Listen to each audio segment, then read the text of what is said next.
Dia de decisão e o Felipe Luiz vai provavelmente barrar um dos principais jogadores justamente hoje. Além disso, Bap tomou uma decisão, pediu urgência e o Flamengo pode ter um problema gigante pro Mundial. Tem diretor do Galo falando sobre o interesse em Matheus Gonçalves e concorrência pro Wesley aumentando cada vez mais e o Flamengo colocando o valor, ó, lá em cima, meta cada vez mais alta e a tendência é que os clubes paguem esse valor.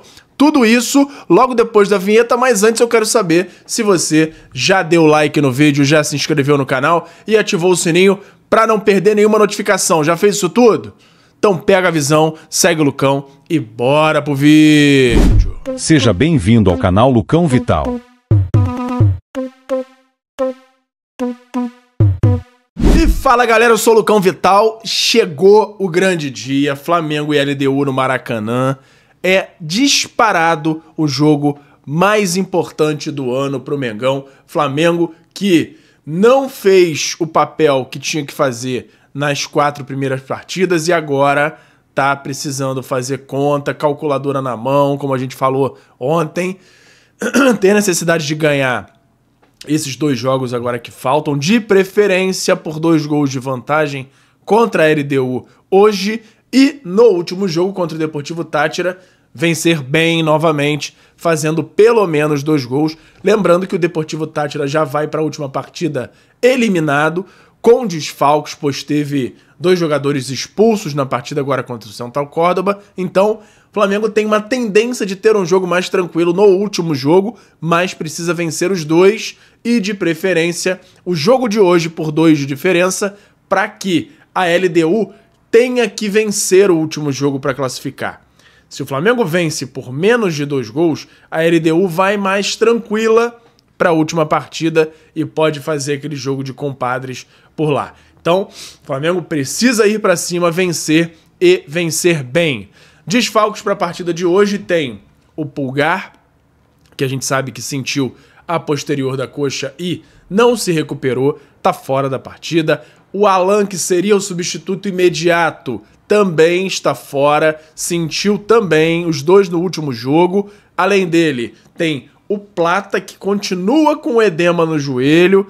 Plata que ficou fora durante uns jogos, voltou no jogo contra o Botafogo e agora não voltou mais a jogar. Inclusive saiu no Globo Esporte a informação de que a tendência é que ele só volte a jogar, se não no Mundial, nos últimos jogos ali antes do Mundial.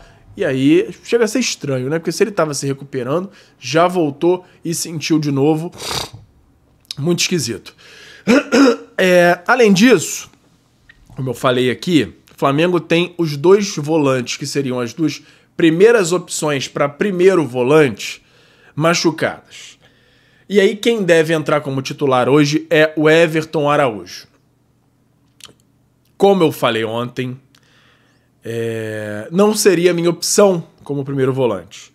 Eu entraria com o Léo Ortiz. Já já eu vou dar a escalação que é a provável e a escalação que seria a minha, pra gente comparar. E aí eu quero ouvir de vocês também qual que vocês se identificam mais, o que vocês fariam para essa escalação de hoje. Mas tem uma nova informação que saiu agora de manhãzinha, tô gravando aqui por volta de 6 da manhã, da quinta-feira mesmo, que é a iminente, o provável, é que Pedro fique no banco de reservas. E aí, meu amigo, Felipe Luiz tá de brincadeira. Por quê? Tudo bem que a convicção dele é que o Flamengo precisa pressionar e que na cabeça dele o Pedro não sabe pressionar com a qualidade que outros jogadores fazem. Mas, meu amigo, a LDU vai jogar recuada, retrancada. O Flamengo vai ter que naturalmente pressionar com o time inteiro e ficar por lá. Então o Pedro vai ser primordial dentro da área para colocar a bola para dentro. Pedro ficou fora 1 ano e se sentia falta dele e agora que ele tá de volta vai deixar no banco para colocar Bruno Henrique, que não é centroavante, como centroavante. Eu discordo totalmente se isso de fato acontecer e a prévia é que de fato o Felipe Luiz escale o Flamengo dessa forma. A gente vai ler aqui a escalação provável do Mengão, com Rossi, Wesley, Léo Ortiz, Léo Pereira ou Danilo no lugar do Léo Pereira, na lateral esquerda Alexandro, meio campo com Everton Araújo, De La Cruz, Gerson, Arrascaeta e na frente Michael e Bruno Henrique, com o Pedro podendo entrar no lugar do Bruno Henrique. Essa aí ainda é a indecisão, mas eu discordo totalmente. Eu acho que tinha que entrar hoje com Pedro e Michael, ou Cebolinha, ou Luiz Araújo, um outro ponta. E aí, dependendo do andar da carruagem, entra o Bruno Henrique no lugar de um dos volantes para fazer essa trinca de ataque com o Gerson mais recuado. Era a minha opinião. E o principal, além disso tudo, é o volante. Eu entraria com Léo Ortiz no lugar do Everton Araújo. Começaria com a escalação seguinte: Rossi, Wesley, Danilo e Léo Pereira na zaga, Alexandro na lateral esquerda, e aí Léo Ortiz, De La Cruz, Gerson e Arrascaeta no meio campo. Fechando o ataque, eu colocaria Cebolinha e Pedro.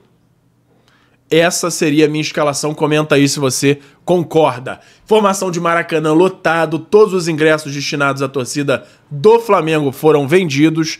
Só tem alguns ingressos restantes no setor de visitante, ou seja, casa cheia. Vai ter mosaico, inclusive. E aí, tem uma nota aqui das torcidas organizadas do Flamengo que organizaram esse mosaico. Nota oficial: nação, amanhã teremos um jogo decisivo pela Libertadores. Estamos preparando mais uma grande festa para empurrar o time rumo à classificação. Prestem muita atenção nas instruções contidas nas placas. Contamos com a ajuda de todos. Entrem cedo, não retirem os papéis do lugar, não ocupem as escadas e corredores, se espalhem por todo o setor e, o mais importante, cantem os 90 minutos. Precisamos da torcida jogando junto. Muito importante, espalhem essa nota o máximo possível para que a gente tenha aquela pressão característica do Flamengo, para que a gente tenha um jogador a mais nas arquibancadas. É muito importante que a torcida jogue junto com o clube e apoie os 90 minutos. A gente sabe que tem muita coisa que desagrada a gente, principalmente no campo, também nas contratações, em decisões do time, mas durante os 90 minutos, hoje, é jogo de vida ou morte. Não adianta ficar vaiando, reclamando durante o jogo, porque isso só vai atrapalhar. A gente sabe que o ingresso é caro, que às vezes pagar um dinheirão para ver jogadas, para ver algumas coisas que desagradam, é chato, mas mais chato é o Flamengo eliminado. Então a torcida precisa cantar os 90 minutos, empurrar o time, pressionar o adversário para a gente garantir essa vitória, que vai ser mais de meio caminho andado para a classificação. Então, hoje é o dia de apoio. Espero que a torcida entenda e consiga repercutir e fazer dessa forma lá na hora da partida. E agora vamos mudar um pouquinho de assunto. Vamos falar de uma nota que saiu lá no UOL, do Rodrigo alguma coisa, esqueci o sobrenome dele, falando sobre a Leila Pereira sendo uma das maiores aliadas de Edinaldo Rodrigues. E aí, não posso afirmar nada porque eu não tenho provas, mas a gente sabe que muita coisa acontece e acaba sendo bem duvidoso para o Palmeiras. Milagrosamente também nessa questão da escolha do técnico, muito se falou sobre Abel Ferreira, em nenhum momento ele foi nem procurado. Mais um indício aí de que essa parceria da Leila com o Edinaldo é realmente muito forte. A notinha que saiu: presidente do Palmeiras, Leila Pereira faz parte da delegação da CBF em Assunção no Congresso da FIFA. Ela se tornou uma das principais aliadas do presidente da Confederação, Edinaldo Rodrigues. É comum que a CBF leve presidentes de federações como representantes no Congresso, juntamente com o dirigente máximo. Muito por isso, Edinaldo nem conversou com Abel Ferreira. E aí, eu botei aqui, com isso os pênaltis vêm chegando, aquelas vitórias com mais de 50 do segundo tempo vêm chegando. E para quem diz que bastidor não ganha jogo, Aí. Supostamente, que é a palavrinha mágica que a gente tem que falar no final, né? Pra não dar problema. Então, é isso aí. Não tem nem mais o que falar, nem devo falar muito mais do que isso. Comenta a sua opinião sobre esse assunto. BAP, Luiz Eduardo Batista, presidente do Flamengo, estuda criar empresa nos Estados Unidos para o Flamengo. Mas por quê? Vou explicar. O presidente do Flamengo levará para o Conselho Deliberativo avaliar a criação de uma empresa nos Estados Unidos com duração temporária. Com a taxação do governo Trump, os clubes podem pagar até 46% de impostos com as premiações do Mundial de Clubes. Com uma empresa, diminui para 21%. De acordo com o dirigente, a FIFA vai adiantar o primeiro pagamento para o dia 29 de maio. Ou seja, a estratégia é reduzir o prejuízo do Flamengo pelas regras dos Estados Unidos. Então, questão estratégica de diminuir os impostos, o Flamengo vai estudar essa possibilidade de abrir uma empresa nos Estados Unidos. Não sei se dá tempo, né? Não sei se é tão rápido assim o processo para criar uma empresa a ponto de já estar tudo certo antes do dia 29. Tomara que sim, que o Flamengo, senão, perderia uma fatia muito grande do prêmio, que também é muito grande. Só pela participação, o Flamengo já ganha uma bolada no Mundial. Então, espero que dê tudo certo, que o Flamengo consiga fazer esse trâmite. E tem um possível problema aí para o Mundial, que é a questão dos vistos. O Flamengo ainda corre atrás para conseguir todos os vistos para os jogadores. Esse processo demora cerca aí de 30 dias e tem ainda jogadores que não iniciaram o processo de visto. Isso é tratado pela diretoria. Então, o Flamengo está correndo atrás, usando os contatos que tem, os caminhos que tem para acelerar o processo, para evitar de ter um contratempo desse tipo, porque aí ia ser um amadorismo sem tamanho deixar de ter algum jogador no Mundial por conta de visto.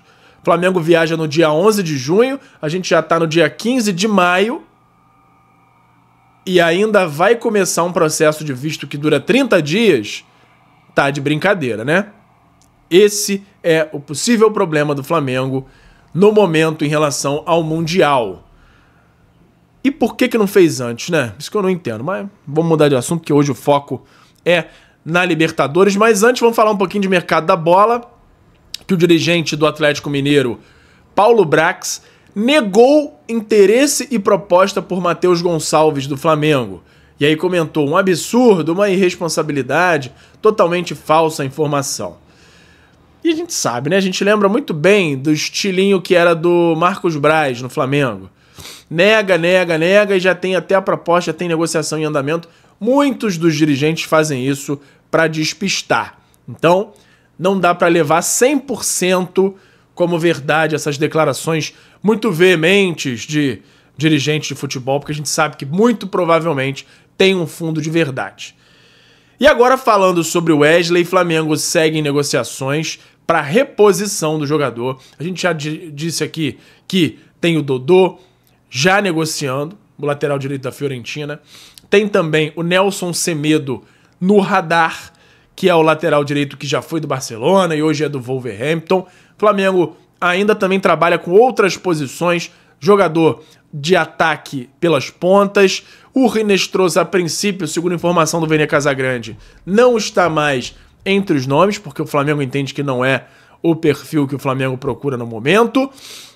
Além disso, o Flamengo começa a cogitar isso para a janela de depois do Mundial, além do 10, que o Flamengo já busca, inclusive, para antes do Mundial, um jogador de ataque centralizado.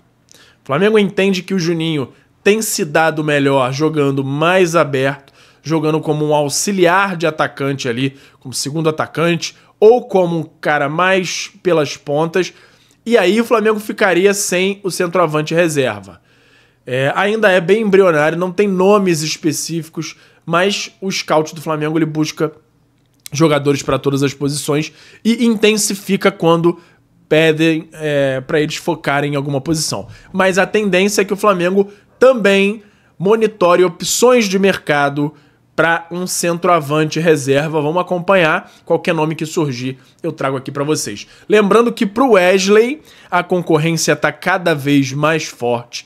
Além do Manchester City, tem Arsenal, Inter de Milão, Real Madrid, Barcelona e Manchester United brigando com o City pela contratação do jogador. Informação é que agora o City é o favorito. O City conseguiu a aprovação do Wesley para o projeto, mas é claro, eles precisam fechar com o Flamengo. O Flamengo tem a tendência de receber uma proposta de 35 milhões de euros, mas já estipulou que a venda acontece a partir dos 45 milhões de euros.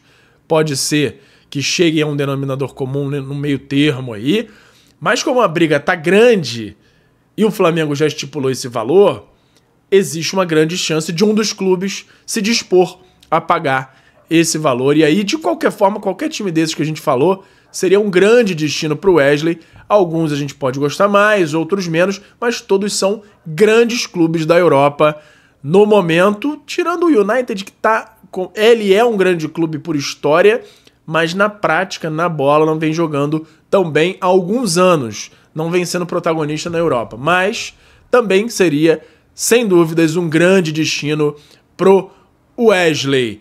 E por hoje era isso. E fala, galera da nação rubro-negra, nação maior e mais amada de todo o Brasil. Antes de encerrar o vídeo, eu quero saber se você já deu like no vídeo, já se inscreveu no canal e já ativou o sininho para não perder nenhum novo vídeo. Além disso, tem o botão hypar, que me ajuda muito a levantar o vídeo, a mandar o vídeo para cada vez mais gente. Você que tá aí no celular, lá na parte dos comentários, é só arrastar pro lado que vai aparecer a opção de hypar, e você clicando lá me ajuda muito a crescer o canal e me incentiva a continuar produzindo conteúdo aqui para vocês. Me ajuda nisso aí, beleza? Muito obrigado e até a próxima. Obrigado por assistir. Não se esqueça de deixar o like, se inscrever no canal, ativar o sininho das notificações e nos seguir em todas as redes. Até a próxima!